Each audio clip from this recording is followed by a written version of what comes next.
আসসালামু আলাইকুম, সবাইকে স্বাগতম। আজকে আলোচনা করব বাংলাদেশ সচিবালয়ের একটা সার্কুলার, অনেক বড় একটা সার্কুলার।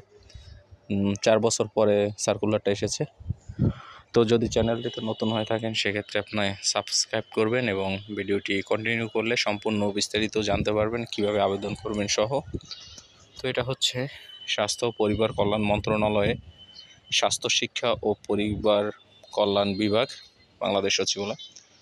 তো এখানে রাজস্ব খাতভুক্ত বিভিন্ন পদ রয়েছে। প্রথমে রয়েছে 60 মুদ্রাক্ষরিক কাম কম্পিউটার অপারেটর, 13 গ্রেডের চাকরি 6 জনকে নেওয়া হবে।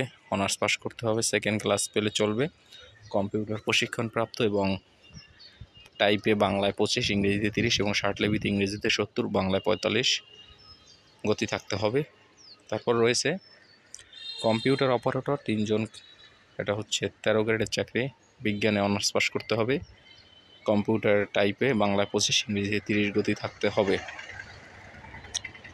তারপর রয়েছে ক্যাশিয়ার 14 গ্রেডের একটা চাকরি, একজনকে নেওয়া হবে। তো এটা অনার্স পাস করতে হবে, বাণিজ্যে স্নাতক এবং কম্পিউটার চালনায় দক্ষতা থাকতে হবে।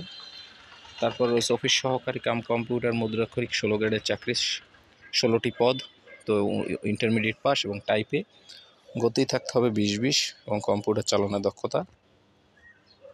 তারপরে রয়েছে অফিস সহায়ক, পদ রয়েছে 20টি, 20 গ্রেডের চাকরি। তো এটাও হচ্ছে 10 পাস করতে হবে এবং কোনো অভিজ্ঞতা চাইনি।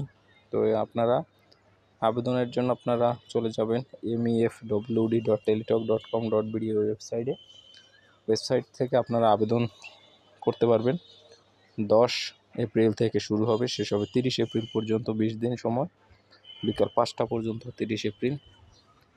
আবেদনের জন্য আপনারা 300x300 রঙিন ছবি এবং 300x80 স্বাক্ষর স্ক্যান করে নির্দিষ্ট স্থানে আপলোড করে আবেদনটা ক্লিয়ারভাবে দেখে আপনারা আবেদন সাবমিট করে আপনারা পেমেন্ট করবেন।